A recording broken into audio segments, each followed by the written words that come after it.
Ito na yung bunga na kinuha ko. Ito.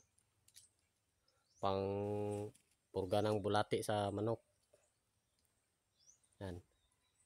Pakuha ang... May nagpakuha sa akin para dalhin daw dun sa isla. Bukilan. Yan. Ito ko kinuha. Yan.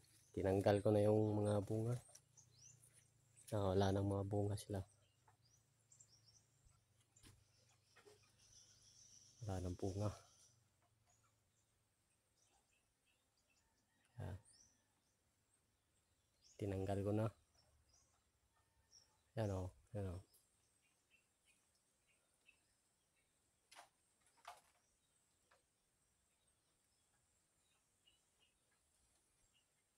Tinanggal ko kasi yan.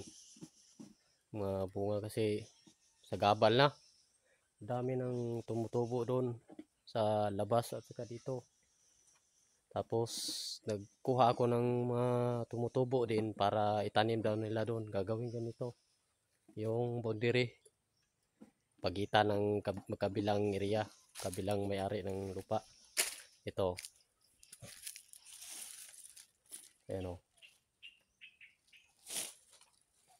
Ito lang itatanim. Ito. Para ano, lumaki. Ganito yung tinanim ko. Ayan, madami sila. Mga bunga dyan. Ito. Pwede na itanim.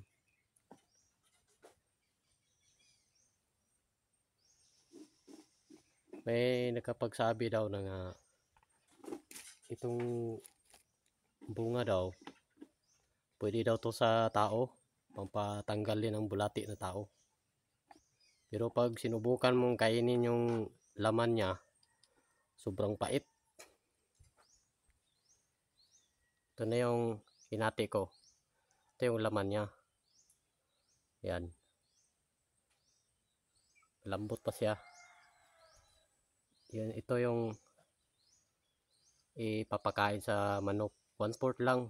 Yung kalahati, hahatiin pa. Ito 1/4. Yan. Kasi pag itong kalahati buo, yung kalahati talaga yung pinapakain mo ng manok, malalasing yung manok. Parang hindi makaya. Mangingitim yung ulo, yung muka niya. Kasi papaito na nababara din sa lalamunan. Kaya ganito lang kalaki, 1/4 ang papakain sa manok. Yung kahit inahin o yung sunoy, yung pangsabong. Ito lang sa isang manok, isang ganito. Yun lang. Maganda kasi magpurga ka nito. Yung pinapakain mo yung manok, pakainin mo muna yung mga magandang klase ng feeds, pagkain. Tapos wag mo nang lagyan ng tubig. Isunod mo to papakain sa kanya. Sunod mo. Sigurado ang bulati lalabas. Kanong klase yung bulati sa manok lalabas. Ito.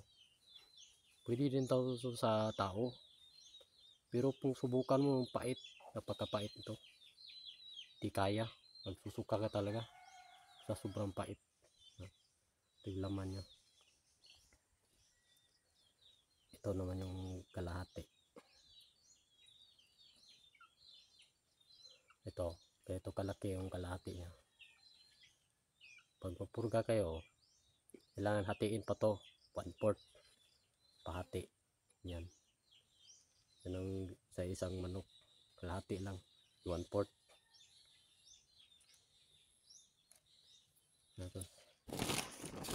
Nagdala yung itong kinuha ko rin to, dadalhin ko to kasi pwede na to itanim. Tatanim dito. Kung gawa ko lang saan nila itatanim. Ito.